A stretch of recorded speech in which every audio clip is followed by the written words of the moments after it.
राज की बात बता रहा हूँ, इसको ध्यान से सुनिएगा। जब लड़की पढ़ी लिखी होती है तो दुनिया की सबसे बड़ी जन्नत होती है, और जब लड़की पढ़ी लिखी नहीं होती दुनिया की सबसे बड़ी मुसीबत होती है।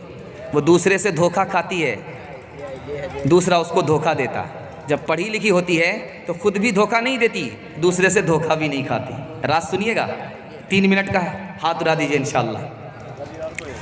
बस्ती में पीर साहब आए, औरत को मालूम करना था कि असली पीर है या जाली पीर है, 24 नंबर है या 420 है। तो औरत ने कहा पीर साहब से कि पीर साहब अब असली पीर हो या जाली पीर हो। कहा बदतमीज़ औरत, तुम्हें पता नहीं मैं असली पीर हूँ, बैठता यहाँ हूँ, मदीने देख लेता हूँ। कहा क्या 2 मिनट में पता चल जाए। औरत अंदर गई, दस्तरखान ला करके बिछा दिया, भात दिया, भात में तरकारी छुपा दिया। कहा पीर साहब खाना खाइए। कहा कि बहुत नालायक औरत है, ये मेज़बानी है, रूखा सूखा दिया है, कैसे खाया जाएगा, न दाल है न तरकारी है। कहा कि अब 2 नंबर के पीर हो, बैठे बैठे तो मदीना नज़र आता है, तो भात में तरकारी छुपी हुई नज़र नहीं आ रहा है। दूसरी मिसाल दे रहा हूँ, ध्यान से सुनिएगा। पीर साहब बस्ती में आए, औरत को मालूम करना था कि असली पीर है या जाली पीर है। खीर पकाई, ला करके रख दिया, फातिहा कर दो। मतलब ये था कि बरकत के लिए मेरे वास्ते भी छोड़ देना। खीर बड़ी प्यारी थी, भूख बहुत तेज़ लगी थी, सारी खीर खा गए, प्लेट साफ़ करना। बुढ़िया को जला लाया, अब क्या कर रहे हो, खीर तो मेरे वास्ते कुछ छोड़ी ही नहीं। कहा मदीना साफ़ कर रहा हूँ। अच्छा मदीना साफ़ कर रहे हो। अंदर बुढ़िया गई, जिस हांडी में खीर तैयार किया था ला करके रख दिया, ये मक्का है, इसको भी साफ़ करके चले जाओ। मंतिक से निकलना चाहते थे, बुढ़िया ने फ़लसफ़ा से फंसा लिया। और जब बेशर्मी के साथ हांडी की खीर को चाट गए तो बुढ़िया को और जला लाया, कितना बेशर्म पीर है, किसी खीर को इसने नहीं छोड़ा। तो बुढ़िया ने हांडी को पलट दिया। जब मदीना साफ़ कर ही दिया, मक्का साफ़ कर ही दिया, ये हजरे अस्वद है, इसको भी चाट करके चले जाए। तीसरी और आखिरी मिसाल दे रहा हूँ, ध्यान से सुनिएगा।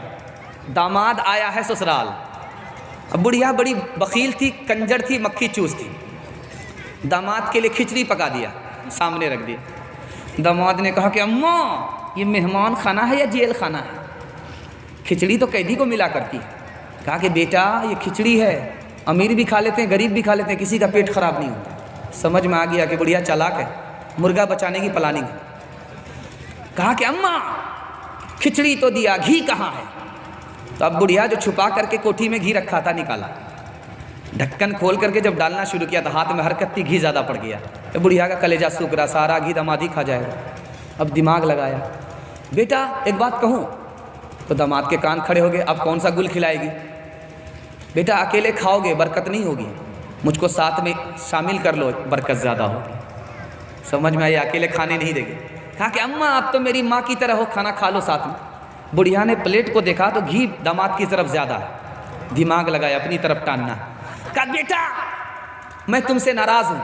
अब दामाद ने कहा क्यों। कहा फलां महीने मेरी बेटी को ये दुख दिया है, ये दुख दिया है, ये दुख दिया है, सारा घी इधर टान ले। दामाद भी वैसे ही था। कहा अम्मा कौवे से ज़्यादा कौवे का बच्चा चालाक होता है, अगर मैंने वो दुख दिया है तो ये सुख भी दिया है, ये सुख भी दिया है, ये सुख भी दिया है, सारा घी इधर टान। दोनों को मिलाना पड़ता है तब जिंदगी कटती है।